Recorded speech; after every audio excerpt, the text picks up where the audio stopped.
जय हिंद साथियों, मैं संदीप यादव आज फिर आपके सामने उपस्थित हुआ हूँ कुछ नया और कुछ खास सिर्फ आपके लिए। तो मैं आज आपको पढ़ाने वाला हूँ कक्षा 9th क्लास की जो एनसीईआरटी की विषय विज्ञान है, उस विज्ञान विषय को मैं पढ़ाने वाला हूँ। देखिए, मैंने विज्ञान विषय इसलिए चुना है क्योंकि बच्चों के मन में हमेशा ये एक प्रकार का सस्पेंस रहता है, कंफ्यूजन रहता है कि उनकी जो कॉन्सेप्ट होते हैं, क्वेश्चन आंसर तो हो सकता है याद हो जाए, लेकिन वो कॉन्सेप्ट को नहीं समझ पाते। इसीलिए मैंने निर्णय लिया है कि इन कक्षा 9th क्लास की जो एनसीईआरटी की बुक है वो एक अध्याय से लेकर पूरे अध्याय में अपने यूट्यूब चैनल यानी मस्ती वाले ज्ञान चैनल पर आपको पढ़ाने वाला हूँ। इसीलिए आप सभी से अनुरोध कि अगर आप मेरे चैनल पर पहली बार हैं तो चैनल को सब्सक्राइब कर लें और बेल आइकन को प्रेस जरूर कर लें। तो चलिए अपन चलते हैं अपनी क्लास की ओर। मैं इस वीडियो में आपको केवल अध्याय 1 को पढ़ाऊंगा, बहुत ही अच्छे से पढ़ाऊंगा ताकि आपको जो क्वेश्चन आंसर है वो यहीं पर ही पूरे याद हो जाएंगे। और दूसरी वीडियो में मैं आपको ब्लूप्रिंट के आधार पर यानी आपके पेपर में किस प्रकार के क्वेश्चन आने हैं एक पार्ट से, एक अध्याय से, वो A to Z पूरा समझाऊंगा ताकि आप अपनी परीक्षा में काफी अच्छे मार्क्स ला सकें और काफी अच्छी एजुकेशन पा सकें। तो चलिए सबसे पहले अपन चलते हैं तो विषय विज्ञान में। तो अध्याय 1 का नाम है हमारे आसपास के पदार्थ। क्या है? हमारे आसपास के पदार्थ। अब जानते हैं कि पदार्थ क्या कहलाता है। अपन देखते हैं कि पदार्थ है क्या।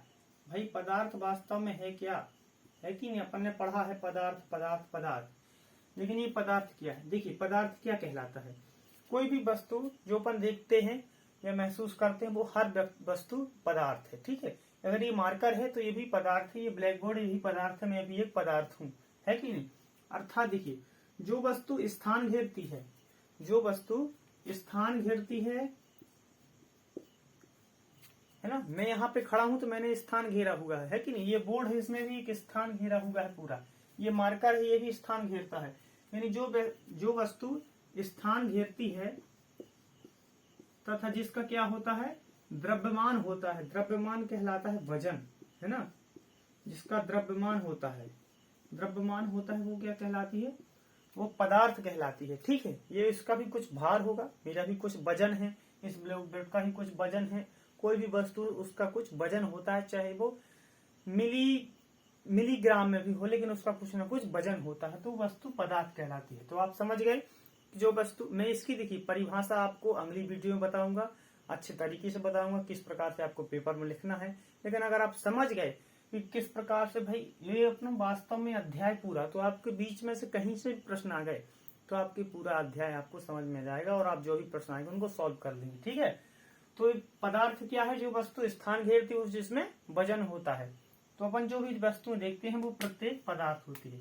तो देखिए अपन को पढ़ना क्या है, यानी अध्याय 1 में पढ़ना क्या है।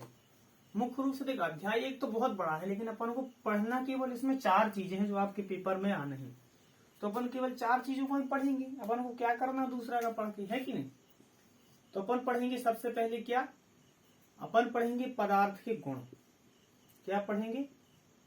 पदार्थ के अपन गुण पढ़ेंगे। ठीक है, दूसरे नंबर पर पढ़ेंगे अपन पदार्थ की अवस्थाएं।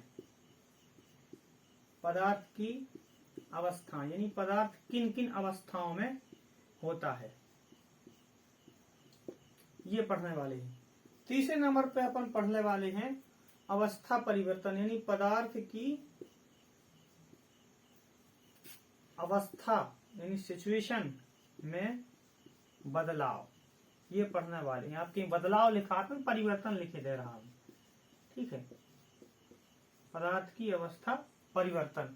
और चौथे नंबर पढ़ने वाले हैं अपन बाष्पीकरण। क्या? बाष्पीकरण, ये पढ़ने वाले हैं। ये केवल 4 चीज आपको पढ़ना है अध्याय में और इन्हीं 4 चीजों से प्रश्न आएंगे। इसमें पदार्थ के गुणों से प्रश्न आएंगे, है ना? अब उसके गुण कई प्रकार के होते हैं, उन गुणों से प्रश्न आएंगे। पदार्थ की अवस्थाएं हैं, अवस्थाओं से प्रश्न आएंगे, यही से तो प्रश्न आना है। और अवस्था परिवर्तन से प्रश्न आया है, कौन सा पदार्थ किस अवस्था में किसके कारण अवस्था परिवर्तन कर देता है, ये प्रश्न आएंगे। और बाष्पीकरण आएंगे, बाष्पीकरण क्या है, बाष्पीकरण कैसे होता है, यही प्रश्न तो आएंगे, यही से तो प्रश्न बन जाते हैं, है कि नहीं? तो आपको अपन को क्या पढ़ना है, ये केवल 4 चीजें पढ़ना है। इसी 4 चीजों में अपना पूरा अध्याय समाप्त होने वाला है। ठीक है, तो अपने सबसे पहले क्या है, पदार्थ के गुण। तो हम सबसे पहले पदार्थ के गुण पढ़ेंगे। ठीक है, मैं इसको साफ कर दे रहा हूं ताकि बोर्ड छोटा है। आप लोग इसका एक काम कीजिएगा, स्क्रीनशॉट ले लीजिएगा, है ना, ताकि आपको अच्छे से समझ में आ सके। चलिए, तो यहां मैं लिखे दे रहा हूं पदार्थ के गुण। पदार्थ के गुण, ठीक। तो देखिए, पदार्थ की जो आपके किताब में है वो मुख्य रूप से 3 गुण बताए गए। कितने गुण? 3 गुण। पहला जो गुण है वो कहलाता है कणों के बीच स्थान। कणों के बीच स्थान, ये पहला गुण है। दूसरा गुण आपके बताया गया है कणों के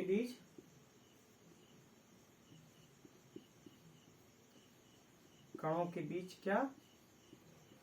गतिशीलता। गतिशीलता। और तीसरा जो गुण है वो है कणों के बीच आकर्षण। कणों के बीच आकर्षण, है ना। ये केवल 3 चीज, आपको 3 गुण है आपके में, यही से प्रश्न आ जाएंगे कि पदार्थ के गुण लिखिए, तो आपको लिखना है कणों के बीच में स्थान होता है, पहला गुण, है ना। दूसरा गुण क्या है? कणों के बीच गतिशीलता होती है। तीसरा गुण क्या है? पदार्थ के कणों के बीच आकर्षण होता है। कितना आसान है पढ़ना। अब अपन पढ़ेंगे कि कणों के बीच स्थान क्या कहलाता है कि नहीं। फिर पढ़ेंगे अपन कणों के बीच निरंतर गतिशीलता होती कैसे हो, क्या कहलाती गतिशीलता, और कणों के बीच आकर्षण कैसे होता है, उदाहरण सहित समझेंगे।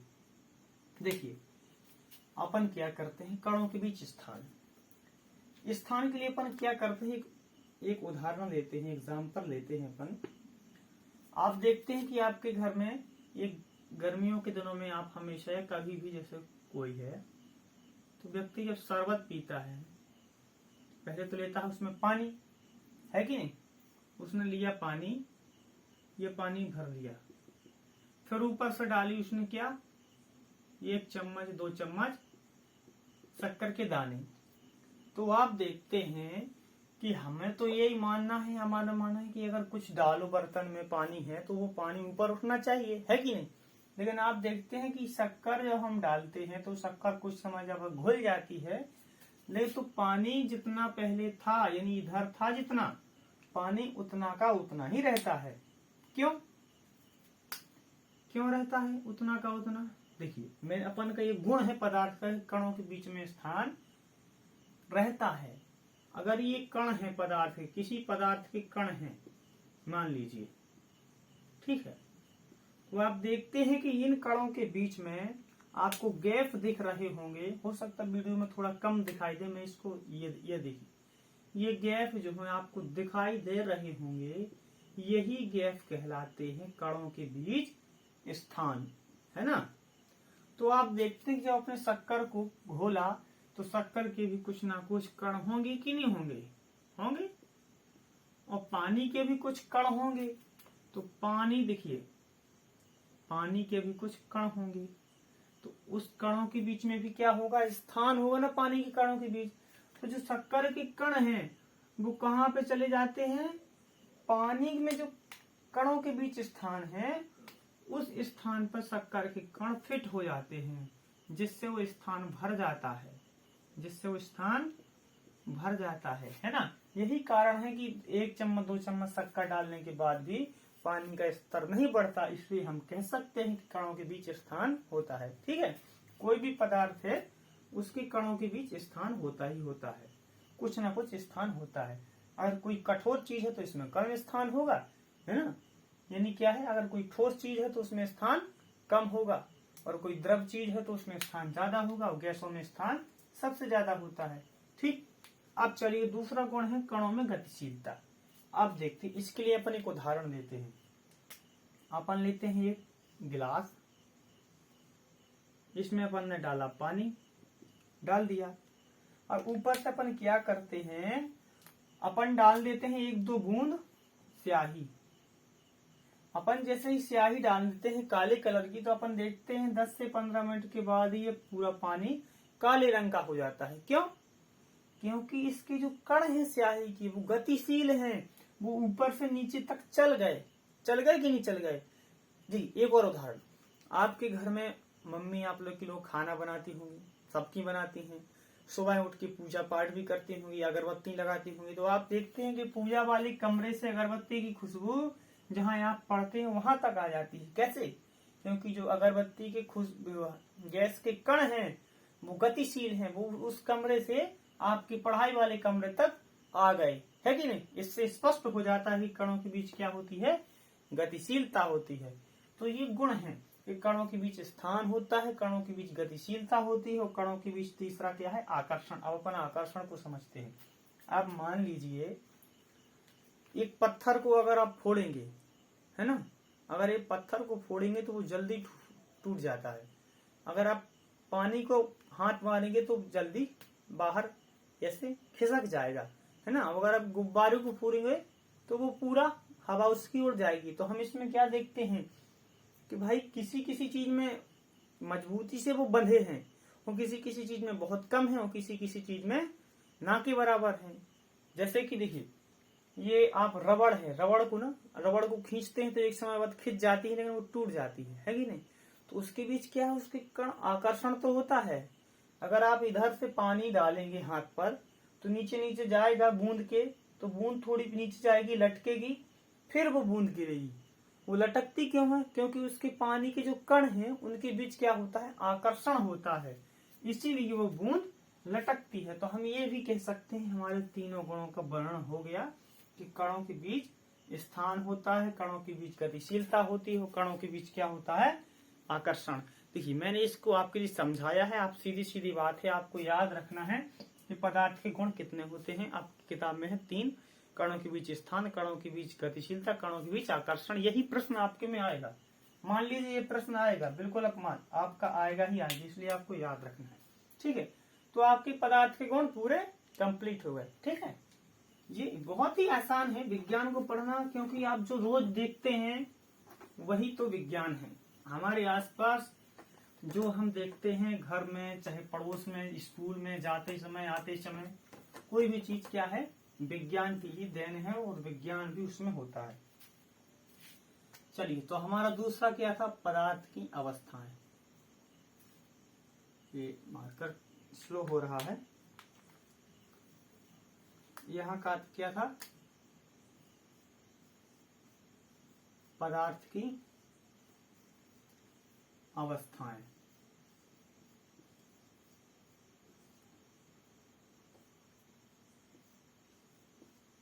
अब देखिए पदार्थ की अवस्थाएं, नहीं पदार्थ तो होता है, लेकिन पदार्थ एक अवस्था में तो होता नहीं है, अलग अलग अवस्था में होता है।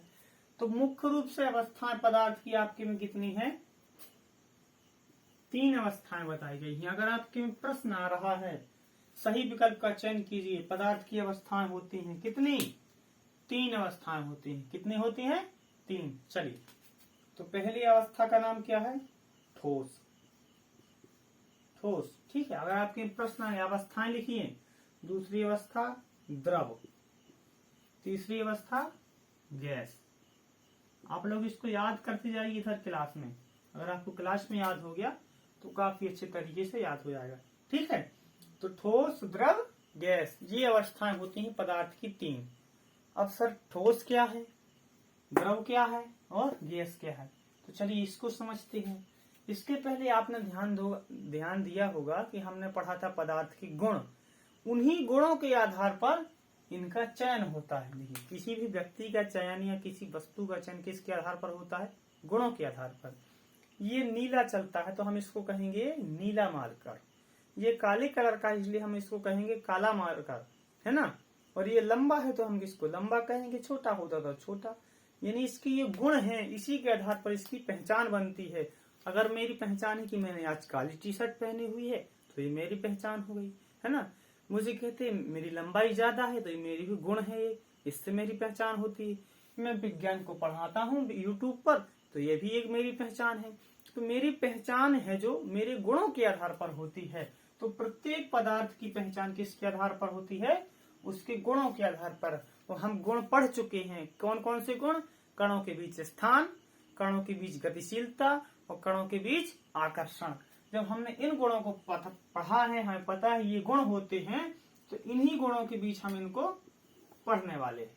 ठीक है, कि भाई कौन सा गुण किसमें होता है और कितना होता है या कितना नहीं होता है। ठीक है, चलिए, तो ठोस, पहला है ठोस। तो ठोस में हमने सबसे पहले गुण क्या पढ़ा था, कणों के बीच स्थान। तो देखिए, ठोस जो होते हैं उनमें कणों के बीच स्थान बहुत कम होता है। क्या है, कणों के बीच स्थान जो है, कणों के बीच स्थान, आप लोग लिखते जाइए, स्थान बहुत कम होता है, बहुत कम होता है। ये आपके में ऑब्जेक्टिव प्रश्न आएंगे एक एक नंबर के, कि सही विकल्प का चयन कीजिए। बताइए, कणों के बीच स्थान होता है ज्यादा, अधिक, मध्यम या कम। तो आप क्या कहेंगे, कम। कब, अगर ठोस है तो। ठीक है, अब चलिए अपन द्रव में। देखिए, मैं इसको आपको समझाऊंगा उदाहरण से। मान लीजिए आप एक पत्थर ले रहे हैं, मैंने आपको दिया था ये पत्थर है, तो इसके जो कण हैं वो काफी मात्रा में घने होते हैं, इसलिए आप पत्थर में किसी चीज को मिला नहीं सकते जब तक कि अपन उसको तोड़े ना या उसको पिघलाए ना, है ना। पत्थर भी पिघल जाता है। ठीक है, तो क्या अपन कह सकते हैं कि पत्थर के कणों के बीच जो स्थान है बहुत कम होता है। और पानी में हम कोई चीज मिला देते हैं ना, क्योंकि उसके स्थान थोड़ी दूर दूर होता है। तो पानी क्या है, पानी क्या है, द्रव है। पानी क्या है, द्रव है। द्रव यानी होती है जो बहती चीज है, जो बहने वाली वस्तुएं होती हैं, पदार्थ होती हैं, वो कहलाती है द्रव। तो पानी में स्थान क्या होता है, मध्यम होता है कणों के बीच स्थान। यानी कणों के बीच स्थान क्या है, कणों के बीच जो स्थान होता है वो मध्यम होता है, बीच स्थान मध्यम होता है। देखिए, अपन फिर से शुरू करते हैं। अपन ने 3 गुण पढ़े थे, कणों के बीच स्थान, गतिशीलता और आकर्षण। तो अपन ने सबसे पहले देखा कि जो ठोस होते हैं उसमें कणों के बीच स्थान बहुत कम होता है, और जो द्रव होते हैं उनमें कणों के बीच स्थान मध्यम होता है। और जो गैस होती है वो गैस उस वाले कमरे से, मम्मी की पूजा वाले कमरे से आपके कमरे तक चंद सेकंडों में पहुंच जाती है। मतलब उसके कणों के बीच स्थान बहुत ज्यादा होगा जब तो वो कण दूर दूर तक फैल गए, है कि नहीं। तो गैस में कणों के बीच स्थान बहुत ज्यादा होता है, बहुत अधिक होता है।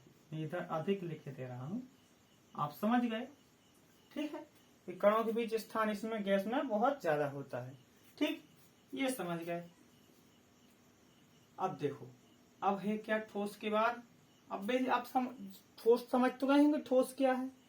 ठोस क्या चाहिए, ये पेन, ये मार्कर ठोस है, मैं ठोस हूँ, ये बोर्ड ठोस है। द्रव कहलाती है बहने वाली चीज। गैस यानी गैस हवा है, गैस का सिलेंडर है, गुब्बारे में हवा है, साइकिल की ट्यूब में भी हवा, ये सब गैस है। ठोस में अब ये लिख दे रहा हूं, यहाँ पत्थर, कुर्सी, पेन, ये सब ठोस है। ठीक है, द्रव में पानी, दूध, तेल, ये सब द्रव है। ठीक है, गैस में O2 यानी ऑक्सीजन, CO2 यानी कार्बन डाइऑक्साइड, एयर जितनी भी है सब क्या गैस है। ठीक है, इसमें तो आपको कंफ्यूजन नहीं है कोई। अब चलिए अपन चलते हैं दूसरे गुण। दूसरा गुण क्या था, आप लोग बोलिए, क्योंकि आप लोग बोलेंगे तो आपको याद होता चलेगा। ठीक है, तो दूसरा गुण था कणों में गतिशीलता। तो आप देखिए, आप खुद बताइए कि जो ठोस है, जो पत्थर है, उसके कण गतिशील होंगे, कम होंगे कि अधिक होंगे, बताइए। आप कह सकते हैं कि सर जो ठोस है उसके कण बहुत कम, या अगर ये मार्कर रखा है इधर तो ये रखा रहेगा जब तक हम इसको कहीं रखें ना। लेकिन अगर पानी है, हम जमीन में छोड़ दें तो बह जाएगा वो। और हम गैस को अगर छोड़ दें, हमने अगरबत्ती जलाई तो वो तुरंत पूरे कमरे में फैल जाती है। मतलब कि जो ठोस है उसमें कणों की गतिशीलता बहुत कम होती है कि नहीं। यानी गतिशीलता जो है, गतिशीलता बहुत कम होती है। किसमें, ठोस में। मैं ठोस हूं, मैं गतिशील नहीं करूंगा जब तक मैं खुद ना चलूं। लेकिन इधर ये पानी होता तो पानी बह जाता पूरा, है कि नहीं। ये गैस, अगर मैं गैस होता तो पूरा उड़ जाता अब तक पूरे कमरे में। ठीक, तो गतिशीलता इसमें कम होती है, इसमें ठोस में। आप समझ के पढ़िए, अगर समझ के पढ़ेंगे तो काफी अच्छे पढ़ पाएंगे। फिर है द्रव। द्रव में भी गतिशीलता क्या होती है? मध्यम होती है। मध्यम मतलब ठोसों से अधिक होती है और गैस से कम होती है। यानी सबसे अधिक क्या होती है गतिशीलता? किसमें? गैसों में होती है गतिशीलता सर्वाधिक, सर्वाधिक होती है। अगर आपके प्रश्न आ जाए कि सबसे अधिक गतिशीलता किस पदार्थ के कणों के बीच में होती है, तो अपन क्या कहेंगे? ठोस, द्रव, गैस। किसमें? गैस में। बिल्कुल गैस में। अगर खाली स्थान में भी आ जाए, मैं इसको साफ कर दे रहा हूं, मैंने कर दिया आपको। अगर है तो आप वीडियो के पीछे जाके थोड़ा सा स्क्रीनशॉट ले लीजिए या लिख लिए करें, क्योंकि बोर्ड छोटा है, मुझे बार बार साफ करना पड़ता है। अपन ने 2 गुण पढ़ लिए, कणों के बीच स्थान, कणों के बीच गतिशीलता। अपन तीसरा पढ़ने वाले हैं कणों के बीच आकर्षण। ये अपन ने पढ़ लिए हैं, लेकिन अपन इसको पढ़ेंगे ठोस, द्रव, गैस में, है कि नहीं? अगर ये ठोस वाला है, ये ठोस, ये द्रव और ये गैस। आप देखिए, अगर आप एक पत्थर को फोड़ेंगे, पत्थर क्या है? ठोस, तो वो जल्दी फूट जाएगा या देर से? क्या? जल्दी फूट जाएगा। अगर आप एक तेल है या दूध है या पानी है, उस पर हाथ मारेंगे तो पानी ऊपर उछल जाएगा कि नहीं उछलेगा? उछलेगा ना। तो यानी पत्थर और पानी में कौन सबसे ज्यादा आगे उछल रहा है, कौन बिखर रहा है, कौन टूट रहा है? पानी टूट रहा है। और टूटता क्यों है? क्योंकि उसके में आकर्षण नहीं है, वो चिपके अच्छे से नहीं है। मतलब अगर आकर्षण बल अच्छा होता इसमें, द्रव में, तो वो क्यों होता, है कि नहीं? और गैस का तो ऐसा हाल है कि धुआं अगर उड़ रहा है, अगर हमने फूंक भी दिया तो वो उड़ जाता है। मतलब उसमें आकर्षण बल तो होता ही ना के बराबर होता है, बहुत कम आकर्षण बल होता है कि नहीं? आप समझ गए? क्योंकि समझ के पढ़िए। आप जो रोज की चीजें देखते हैं, अगर उसी उदाहरण से आप समझेंगे तो काफी अच्छे समझ पाएंगे। तो देखिए, जो आकर्षण होता है वो सर्वाधिक होता है किसमें? ठोसों में, ठीक। और द्रव में होता है मध्यम, और गैस में क्या है? गैस क्या कहलाती? गैस अपन ने पढ़ा, तो गैस में होता है सबसे कम आकर्षण। सबसे अधिक क्या होता है गैसों में? सबसे अधिक गतिशीलता होती है और सबसे अधिक कणों के बीच स्थान होता है कि नहीं? कणों के बीच स्थान भी इसमें बहुत ज्यादा होता है और गतिशीलता बहुत ज्यादा होती है। इसमें होती है क्या? कम होता है, आकर्षण कम होता है। द्रव में मध्यम होती गतिशीलता, मध्यम होता आकर्षण, मध्यम होती कणों के बीच स्थान, और इसमें सबसे ज्यादा क्या होता है? आकर्षण। सबसे कम होती है इसमें गतिशीलता और सबसे कम होती है क्या? कणों के बीच स्थान। ठीक है, चलिए अब एक और अपन पढ़ते हैं ठोसों की विशेषता, यानी तीनों की विशेषता। क्योंककि अपना टॉपिक ये नहीं था गुण वाला, अपना टॉपिक था पदार्थ की अवस्थाएं। पदस्थाएं लिख दिया है इधर अवस्थाएं है इधर, ठीक है, मैंने अभी देखा है अवस्थाएं, ठीक। तो एक गुण है संपीडन पदार्थों का। अब बताइए सर, संपीडन कौन खेत की मूली है? ये क्या है संपीडन? संपीडन कहलाता है किसी चीज को दबाना, यानी किसी चीज को दबाते हैं अपन, वो संपीडन कहलाता है। तो आप खुद बताइए, क्या हम पत्थर को दबा सकते हैं? बहुत ना के बराबर। पत्थर की जगह ये खाली अंदर से कुछ नहीं होता, या पाउडर का डब्बा है, क्रीम का डिब्बा है, कुछ है, तो हम उसको दबा सकते कुछ हद तक, है कि नहीं? दबा सकते नहीं दबा सकते। अगर आपके पास रुई है यानी कॉटन है, तो उसको हम थोड़ा दबा सकते हैं। ये रूमाल, इसको हम थोड़ा दबा सकते हैं, थोड़ा दबा सकते। पत्थर को बिल्कुल नहीं दबा सकते। लेकिन अगर आपके पास पानी है, तो आपको पानी भी एक जगह इकट्ठा कर सकते, संकुचित कर सकते, दबा सकते हैं थोड़ा। और अगर गैस है, तो गैस को तो बहुत ज्यादा दबा सकते हैं। आप देखते हैं कि आपका सिलेंडर जो होता है, एलपीजी सिलेंडर, उसमें गैस को इतना दबाया जाता है, गैस पानी बन जाता है कि इसीलिए वो छलकता है जब आप उठाते हैं। कभी आपने देखा लग रहा जैसा कि इसमें पानी भरा हो, यही कहलाता संपीडन। तो आप बताइए, संपीडन इसमें क्या होगा? कम होगा कि ज्यादा? तो ठोसों में संपीडन क्या होता है? कम होता है, यानी इसको कम दबाया जा सकता है। और इसमें मध्यम होता है, इसको मध्यम ही मिलता है बिल्कुल। और द्रवों को सबसे ज्यादा संपीड़न होता है, सबसे अधिक संपीड़न होता है गैस में। किसमें? गैस में। ठीक, तो चलिए आप लोग ये समझ गए होंगे। पदार्थ की अवस्थाएं, कितनी अवस्थाएं होती हैं? ठोस, द्रव, गैस। कितनी? 3 अवस्थाएं होती हैं। नाम क्या है? ठोस, द्रव, गैस। तो तीनों की अपन विशेषताएं पढ़ लें उनके गुणों के आधार पर, है कि नहीं। तो अपन को क्या पढ़ना है? अब मैंने क्या बताया था? पदार्थ के गुण हो गए, पदार्थ की अवस्थाएं हो गई। अब पढ़ना है अपन को अवस्था परिवर्तन। अवस्था परिवर्तन,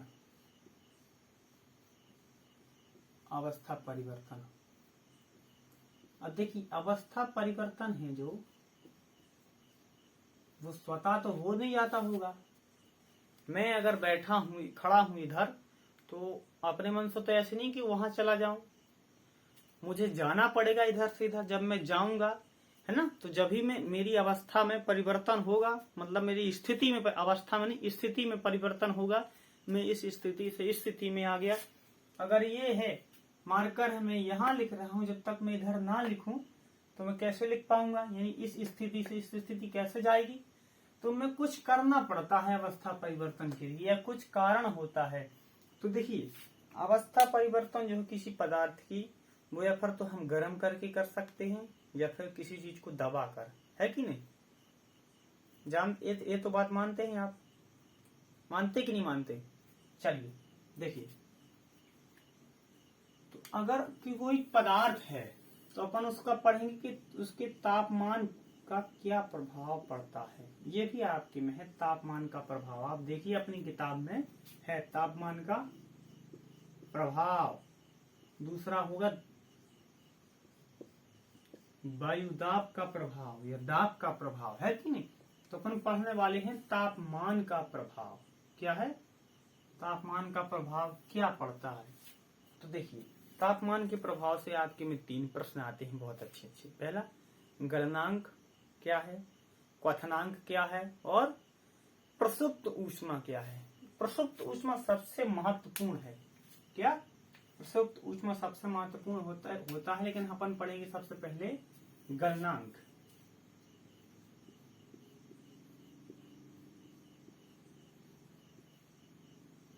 गलनांक को पढ़ने से पहले एक मैं अब बताऊं, आपने बर्फ देखी है। बर्फ क्या है? ठोस है ना, तो ठोस है, लेकिन जब उसको हम गर्म करते हैं तो पिघल जाती है। वो क्या बन जाती है? क्या बन जाती है? द्रव। अब पिघल गया तो क्या हो गया? पानी। तो पानी क्या है? द्रव। तो जब हमने पानी को थोड़ा गर्म किया तो वो भाप बनने लगता है। भाप क्या है? गैस। तो क्या अवस्था परिवर्तन हुआ कि नहीं हुआ?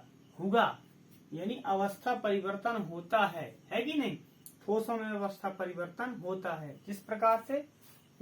उसे पिघलाकर, तापमान देकर, उसे गलाकर।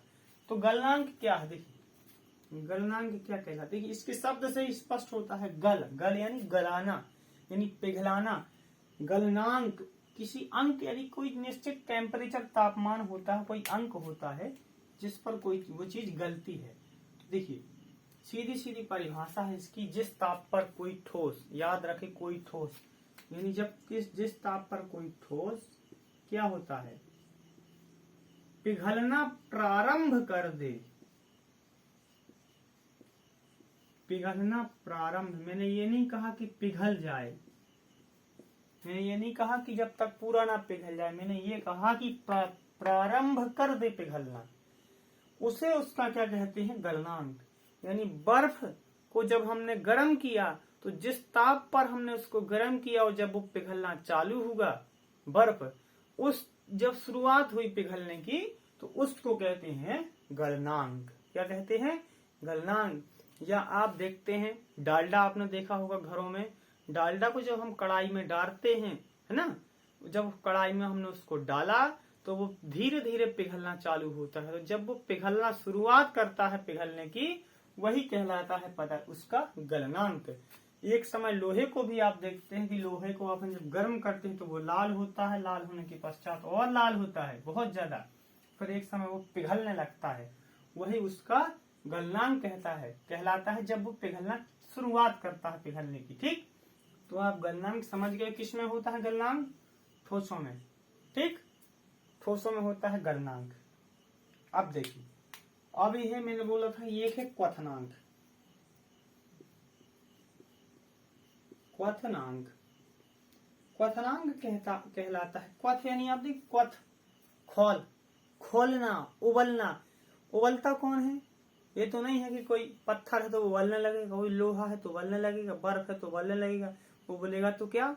पानी या दूध या घी या तेल, है ना, यही खोलेगा, उबलेगा। तो ये सब क्या है?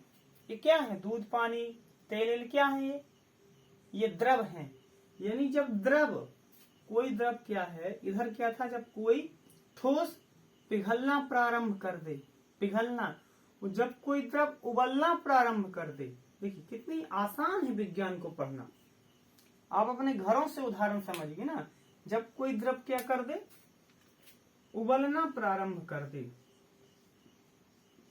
मैं इसकी आपको परिभाषा अच्छे से लिखवाऊंगा, A to Z लिखवाऊंगा, लेकिन वो आगे वाली वीडियो में। आप पहले इसको समझ लीजिए, है ना, ताकि आप उसको आसानी हो आपको याद करने में। ठीक है, अगर मैं इसी वीडियो में बताने लगा तो आपकी वीडियो 2 घंटा की जाएगी। 2 घंटे की वीडियो कोई देखता नहीं, समझिए आप, है ना। तो उबलने, जब कोई द्रव क्या उबलना प्रारंभ कर दे, उबलना प्रारंभ कर दे, तो उसका वो क्या कहलाता है? क्वथनांक कहलाता है। किसका? द्रव होना चाहिए, लेकिन द्रव ही उबलता है ना।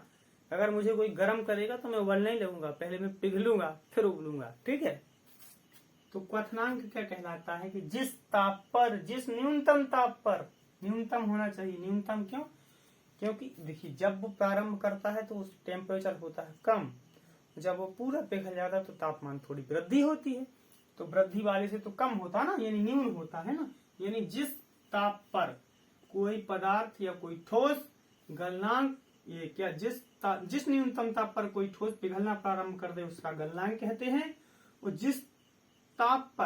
जिस न्यूनतम ताप पर कोई द्रव उबलना प्रारंभ कर दे, खोलना प्रारंभ कर दे, वो कहलाता है क्वथनांक।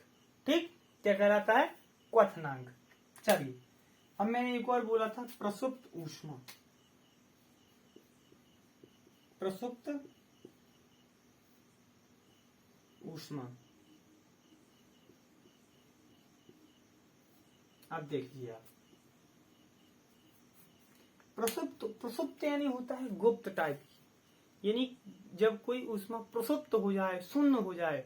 आप देखते हैं किसी समय जैसे आप गर्म करते हैं, जैसे ही आपने क्या किया, बर्फ को रखा, बर्फ को आप गर्म करते हैं, तो बर्फ जब पिघलना शुरुआत करती है, ठीक है, तो उसका टेम्परेचर मान लीजिए अगर 50 डिग्री है, मान लेते हैं ना, मान लीजिए आप 50 डिग्री है और उसे 10 सेकंड का समय लगा पिघलने में। कितना? 10 सेकंड का समय पूरी बर्फ को पिघलने में। लेकिन हम तापमान फिर भी दे रहे हैं ना, आग तो हमने बुझाई नहीं, आग हमारी चालू है, आग हमारी जल रही है। तो जब वो पूरा पिघलेगा, यानी पूरा पिघल जाएगा, तो फिर भी तापमान कितना रहेगा? 50 रहेगा। तो तापमान तो भैया बढ़ना चाहिए। हमने इतने देर तक 10 सेकंड तक उसे गर्म किया, तो तापमान 50 से 1 डिग्री तो बढ़ना चाहिए, लेकिन तापमान नहीं बढ़ता। क्यों? क्योंकि जो बर्फ है वो जब पूरी पिघल नहीं जाती जब तक तापमान नहीं बढ़ेगा, क्योंकि ये पूरी ऊष्मा कौन ले लेता है? बर्फ ले लेता है। यानी ये ऊष्मा उस समय प्रसुप्त हो जाती है, जो हम ऊष्मा को देते हैं वो ऊष्मा गुप्त हो जाती है, यही कहलाती है प्रसुप्त ऊष्मा। आया समझ में? यानी जब हम बर्फ को गर्म करते हैं तो वो पिघलना प्रारंभ करती है, तब से जब वो पिघल जाती है पूरी, तब तक पिघल जाती है पूरी, तब तक, ये नहीं कि उबलने लगे, जब वो पूरी पिघल जाती है तब तक जब ऊष्मा जो है वो क्या होती है, ये मतलब उस समय तक ऊष्मा का जो तापमान है वो समान रहता है, वही कहलाती है प्रसुप्त ऊष्मा। ठीक है, उस समय ऊष्मा प्रसुप्त हो जाती है, गुप्त हो जाती है, तापमान वो ऊष्मा बढ़ती नहीं है। तो देखिए अपन इसको परिभाषा किस प्रकार समझेंगे। यानी वायुमंडलीय दाब पर 1 किलोग्राम ठोस को, है ना, उसके गलनांक पर क्या है, एक उसके गलनांक में या उसके गलनांक पर द्रव में बदलने के लिए। अगर ठोस है, मान लीजिए इधर ठोस है, तो ठोस पिघलना प्रारंभ कब करेगा, उसके गलनांक पर, है ना, शुरुआत करेगा। तो वो पिघलना शुरू करेगा, पूरा पिघल नहीं जाता है, पिघलना शुरू करता है। तो प्रसुप्त ऊष्मा वह कहलाती है जब कोई ठोस को उसके गलनांक पर, जब वो गलना प्रारंभ कर, उसके गलनांक पर द्रव बनने के पर, यानी गलनांक पर द्रव बनने के लिए आवश्यक ऊष्मा, यानी जितना बर्फ को द्रव बनना है, यानी जितनी ऊष्मा की आवश्यकता पड़ी पिघलने से लेकर द्रव बनने में, जितनी ऊष्मा की आवश्यकता पड़ी वह कहलाती है प्रसुप्त ऊष्मा।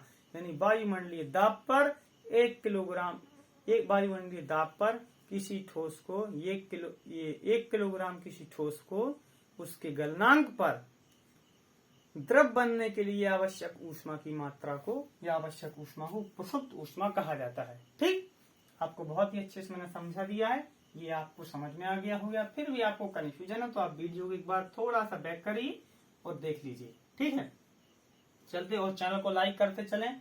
अगर आप लोग सभी नए हैं तो चैनल को सब्सक्राइब क्यों करते रहें, क्योंकि मैं आपको पूरी 9th क्लास पढ़ाने वाला हूँ। ठीक है, वो भी मैं गणित भी पढ़ाता हूँ और विज्ञान को भी पढ़ाता हूँ। गणित की वीडियो भी आप दे सकते हैं मेरे, अगर आपको गणित के विषय में कंफ्यूजन है किसी में, जाके देख सकते हैं मस्ती वाला ज्ञान पर।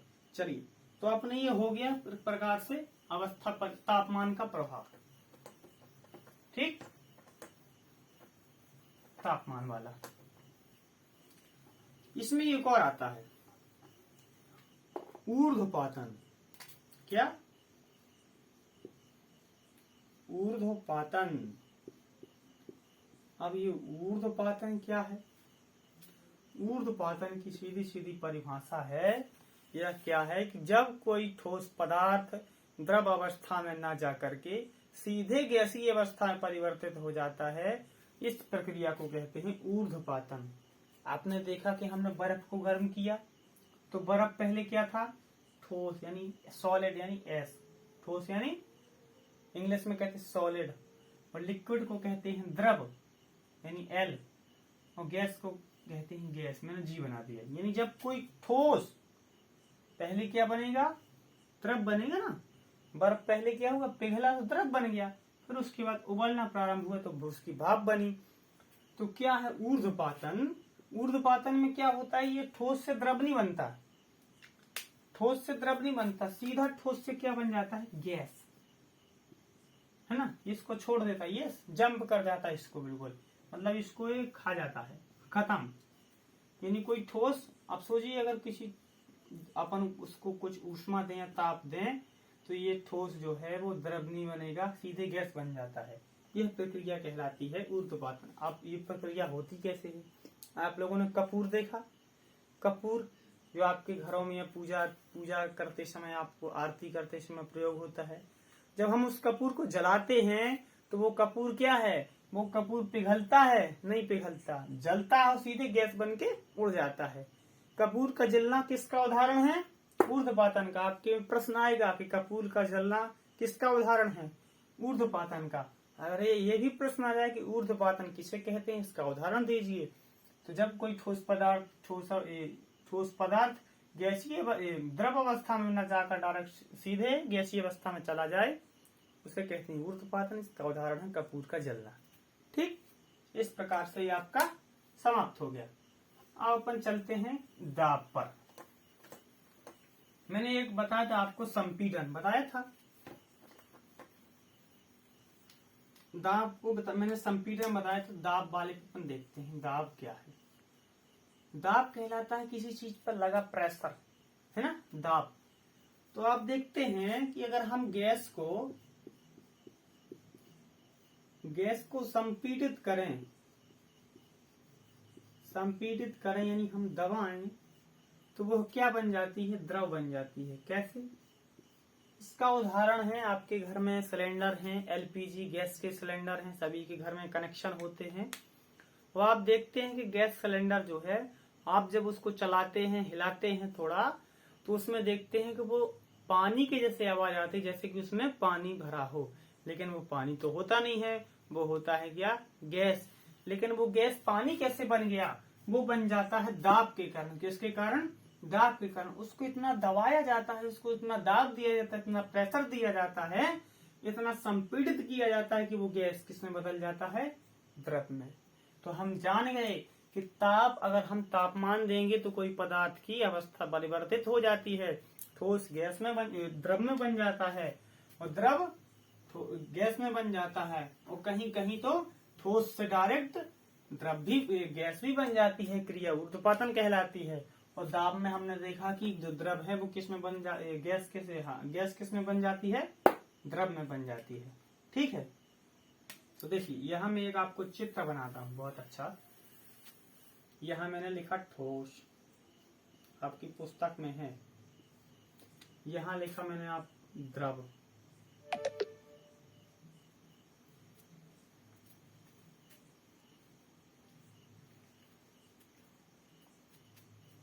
देखिए इधर लिखा मैंने गैस। ठीक है, अब देखिए ठोस से द्रव बनता है, बनता कि नहीं बनता है, और द्रव से गैस बनती है। अगर कोई चीज डायरेक्ट गैस बन गई तो यह क्रिया क्या कहलाएगी, ऊर्ध्वपातन।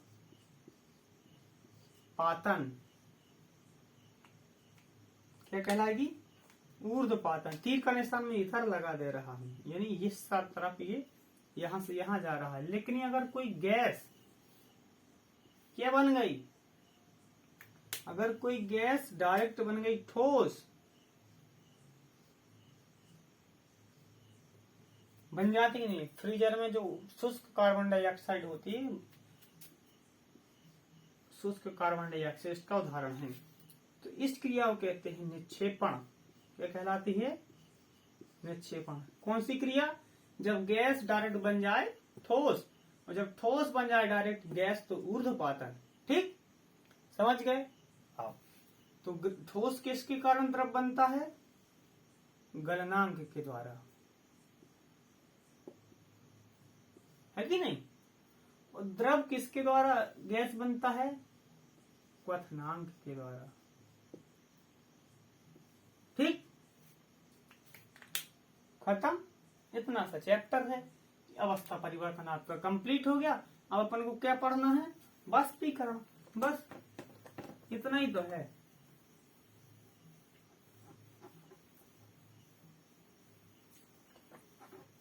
वाष्पीकरण के बाद आपके प्रश्न आते हैं। ये केल्विन सेंटीग्रेड पैमाना, केल्विन यानी जल का सेंटीग्रेड में कितना होगा, केल्विन में कितना होगा। तो मैं इसको आपको अगली वीडियो में बता दूंगा, प्रश्न के उत्तर के सहित। मैं आपको सब बताऊंगा, जो आपकी किताब के बीच में प्रश्न है, जो किताब के आखिरी प्रश्न है, सब प्रश्न बताऊंगा। और आपके लिए एक पेपर पर तैयार करूंगा, है ना, जिसमें सही विकल्प भी होंगे, जिसमें सत्य असत्य भी होंगे, खाली स्थान भी होंगे, 2 नंबर के क्वेश्चन होंगे, क्योंकि आपके पेपर में 2 नंबर के ही आने हैं। इस अध्याय से, एक अध्याय से 2 नंबर के आने हैं। लेकिन वार्षिक परीक्षाओं के हिसाब से मैं इसमें 3 या 4 नंबर के भी क्वेश्चन कुछ ऐड करूंगा। ठीक है, तो चलिए अपन चलते हैं अपन अपने टॉपिक वाष्पीकरण की ओर। ठीक है, वाष्पीकरण क्या है, देखिए वाष्पीकरण आप देखते हैं। हमने पानी, बर्फ को, मैं बर्फ का उदाहरण बार बार क्यों ले रहा हूं, क्योंकि आपको बर्फ मैंने शुरू से पढ़ाया है, बर्फ को आप आसानी से समझ सकते हैं, लेकिन अपन देखा है आपने इसको।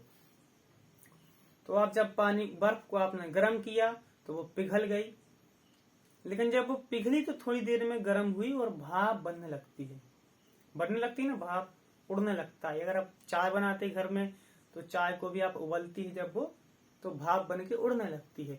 तो वही भाप कहलाता है वाष्पीकरण, यानी किसी द्रव का भाप बन के उड़ जाना ही वाष्पीकरण कहलाता है कि नहीं। समझ में आ गया, सीधी सीधी तो बात है यार। कोई द्रव भाप बन के उड़ने लगा तो वाष्पीकरण है। देखिए अब भाप कब बनती है, क्वथनांक से कम। उबलने के पहले ही तो भाप बनने लगती है कि नहीं, यानी क्वथनांक से कम ताप पर क्वथनांक से कम ताप पर द्रव को वाष्प में बदलने की प्रक्रिया ही वाष्पीकरण कहलाती है। क्वथनांक से कम जब उबलने लगता है, देखिए अपन जब चाय को गर्म करते हैं या दूध को गर्म करते हैं, पानी को गर्म करते हैं, तो उस पानी को अपन जब कहते हैं स्टार्टिंग में गुनगुना, है ना, गुनगुना पानी भी हल्का भाप बनने लगता है, तो वो उबलता तो है नहीं उस समय, यानी क्वथनांक तो होता नहीं है, उस समय भी उबलने लगता है। यह प्रक्रिया कहलाती है वाष्पीकरण। अर्थात क्वथनांक से पहले द्रव का भाप बन के उड़ जाना या उड़ने लगना वाष्पीकरण कहलाता है। ठीक, चलिए अब वाष्पीकरण है। अब वाष्पीकरण ये भी तो है कि भैया कहीं कहीं कम होता होगा, कहीं कहीं ज्यादा होता होगा, कहीं कहीं बहुत कम, कहीं कहीं बहुत ज्यादा, कहीं कहीं होता ही नहीं है। तो होता कैसा है? देखिए वाष्पीकरण कहलाता है, जैसे आप देखते हैं, आपने बरसात के समय अपने या किसी भी समय आप कपड़े अपने डालते हैं धूप में, तो वो कपड़े सूख जाते हैं। कैसे? उनका पानी होता है तो पानी तोड़ जाता ना, वही तो वाष्पीकरण है। आपने एक कटोरी में पानी रख दिया, गर्मियों के दिन या किसी भी मौसम में धूप में, घंटे 2 घंटे बाद थोड़ा पानी वो कम हो जाता है, वो भी वाष्पीकरण है ना। आप देखते हैं गर्मियों के समय में नदी तालाब सूख जाते हैं, उनका पानी उड़ जाता है, वही वाष्पीकरण है।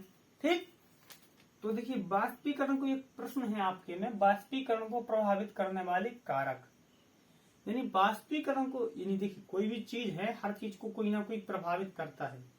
जैसे मैं आपको पढ़ाता हूँ तो मेरी पढ़ाई को प्रभावित करने वाले कारक क्या है, यानी जिससे मेरी पढ़ाई या फिर तो अच्छी होगी या फिर बुरी होगी। पहला है मेरा बोर्ड, अगर मेरा बोर्ड अच्छा है तो भाई पढ़ाई अच्छी करूंगा, पढ़ा पाऊंगा मैं।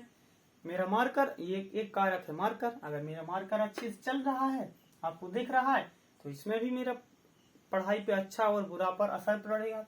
दूसरा कारक तीसरा कारक मेरा लाइट है, अगर मेरी लाइट अच्छे से चल रही है, अच्छे से आप लोगों को दिख रही है, तो अक्षर आपको अच्छे से दिखेंगे। तो इसी प्रकार वाष्पीकरण का भी होता है कि नहीं। जैसे मेरे शरीर पर है, मेरा खान पान, मेरा उठना बैठना, मेरा सोना, सब प्रकार से मेरे को प्रभावित करता है। उसी प्रकार से वाष्पीकरण के भी कुछ कारक होते हैं जो उसे प्रभावित करते हैं, जिसमें से पहला कारक है सतह का क्षेत्र। सतह का क्षेत्र कैसा है?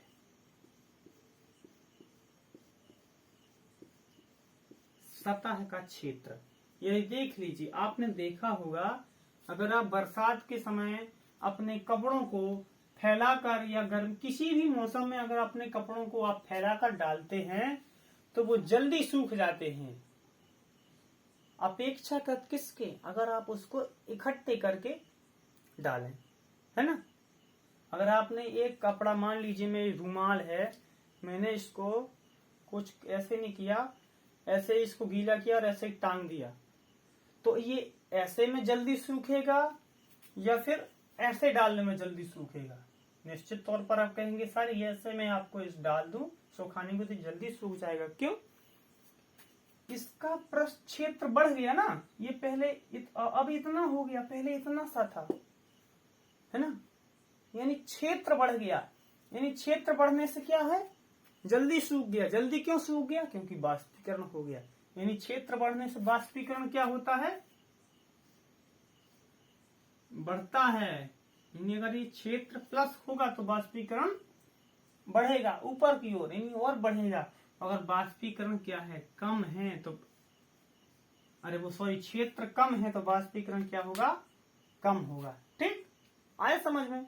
इतना आसान तो है। अगर आप एक थाली में पानी को लेती हैं या लेते हैं तो वो जल्दी ही उड़ जाएगा। अगर आप एक कटोरी में पानी लेंगे तो वो कम समय, ये ज्यादा समय लेगा उड़ने में। क्यों? क्योंकि कटोरी का क्षेत्र कम है और थाली का क्षेत्र बहुत ज्यादा है। आई बात समझ में? चलिए, दूसरा कारण है तापमान को प्रभावित करने, वो इसको तापमान, क्या है, तापमान। अगर तापमान ज्यादा है, आप देखते हैं कि अगर हमने गैस को बढ़ा दिया तो पानी जल्दी से भाप बन जाता है, हमारी चाय जल्दी से ही उड़ जाती है, जल्दी से ही कढ़ाई में चिपक जाती है। हाँ, अगर धूप ज्यादा है तो हमारे कपड़े जल्दी सूख जाते हैं, है कि नहीं। तो हम देखते हैं कि अगर तापमान बढ़ता है, तापमान प्लस हो रहा है, तो वाष्पीकरण भी बढ़ जाता है, यानी वाष्पीकरण में वृद्धि हो जाती है। सीधी बात है। गर्मियों के दिनों में इसीलिए तो कपड़े जल्दी सूख जाते हैं। क्यों? क्योंकि उस समय तापमान अधिक होता है। अगर तापमान में कमी है तो वाष्पीकरण में भी कमी हो जाती है, यानी ये इसके समानुपाती होता है। ठीक है, व्युत्क्रमानुपाती नहीं होता है। व्युत्क्रमानुपाती कहलाता है उल्टा, यानी अगर तुम सीधे चलोगे तो हम उल्टा चलेंगे। ये सीधा चल रहा तो ये भी सीधा चल रहा है, ये घट रहा तो ये भी घट रहा, ये समानुपाती। दूसरा है आर्द्रता। नहीं, अपन आर्द्रता के पहले वायु की गति देखते हैं। वायु की गति आप देखते हैं, अगर आपकी स्कूल की ड्रेस या आपके कपड़े बरसात के समय गीले हैं, धूप नहीं निकली है, तो अपन क्या करते हैं कि कूलर या पंखा में उनको टांग देते हैं। क्यों? क्योंकि वो कूलर पंखा में जल्दी सूख जाते हैं। क्यों? क्योंकि वायु की गति प्रभावित करती है वाष्पीकरण को। अगर हवा चल रही है तो आपके कपड़े जल्दी सूख जाएंगे, है ना। तो अगर हवा की गति तेज है तो वाष्पीकरण क्या होगा? अधिक होगा। तो हम कह सकते हैं कि अगर वाष्पीकरण, ये क्या बोलते कि वायु की गति अधिक है, वायु की गति बढ़ रही है, प्लस हो रही है, तो वाष्पीकरण बढ़ेगा। वायु की गति अगर माइनस हो रही तो वाष्पीकरण घटेगा। ठीक, ये बात समझ में आ गई। एक तीसरा टॉपिक क्या है? तीसरा टॉपिक है अपना, ये क्या बोलते, आर्द्रता। आर्द्रता यदि नमी होती है। ठीक है, अगर मौसम में आर्द्रता है, यदि मौसम में नमी है, नमी किस मौसम में होती है? बरसात और ठंडियों में। इसीलिए तो वो मौसम ठंडक रहता है, इसीलिए कपड़े हमारे जल्दी नहीं सूखते, है कि नहीं। यानी अगर नमी है, आर्द्रता है, तो वाष्पीकरण कम होगा, है कि नहीं। सीधी सीधी बात है, अगर नमी है तो वाष्पीकरण कम होगा। यानी अगर नमी बढ़ जाती है तो वाष्पीकरण घट जाता है। यहाँ पर उल्टा होता है, ये व्युत्क्रमानुपाती है। यानी वाष्पीकरण की दर जो है वो कम हो जाती है। अगर घट जाता है नमी, यानी नमी घटेगी तो क्या बढ़ेगा? तापमान बढ़ेगा कि नहीं बढ़ेगा? तो वाष्पीकरण बढ़ जाता है। यानी इनमें से एक प्रश्न तो मैंने आपसे पूछता हूं, दिए गए कारकों में से कौन सा कारक वाष्पीकरण की दर के व्युत्क्रमानुपाती है? ऐसे तो प्रश्न बन जाते हैं। तो कौन सा व्युत्क्रमानुपाती, यानी उल्टा कौन है? अगर वो इधर जाएगा तो वो इधर जाएगा। तो नमी है, आर्द्रता है कि वो बढ़ रहा है तो वो घट रहा है, अगर ये घट रहा है तो वो बढ़ रहा है। ठीक, इस प्रकार से अपना पूरा अध्याय समाप्त हो गया है। बचे कुछ ही जो है वो आपके एसीटोन बराबर की हथेली पे एसीटोन आया है तो ठंडा क्यों लगता है, ऐसा ऐसे ये प्रश्न आते हैं। मैं आपको अगली क्लास में मैंने बताया था कि भाग 2 होगा इसका, मैं उसमें आपको पूरे प्रश्न मैंने जो पढ़ाया है इसमें कौन कौन से प्रश्न आते हैं, सही विकल्प बनाऊंगा, इसके प्रश्न बनाऊंगा, इसको प्रश्न बनाने के साथ आपको उत्तर बताऊंगा, लिखवाऊंगा, ताकि आप अच्छे से अच्छा कर सकें, है ना। इसी के साथ चलते हैं, आपसे विदा लेते हैं और मिलते हैं अगली वीडियो में। जाने से पहले आपसे सभी से एक बार रिक्वेस्ट कि अगर आप हमारे चैनल पर फिर से नए हों तो चैनल को कर लें सब्सक्राइब और बेल आइकन को कर लें प्रेस। जय हिंद, वंदे मातरम।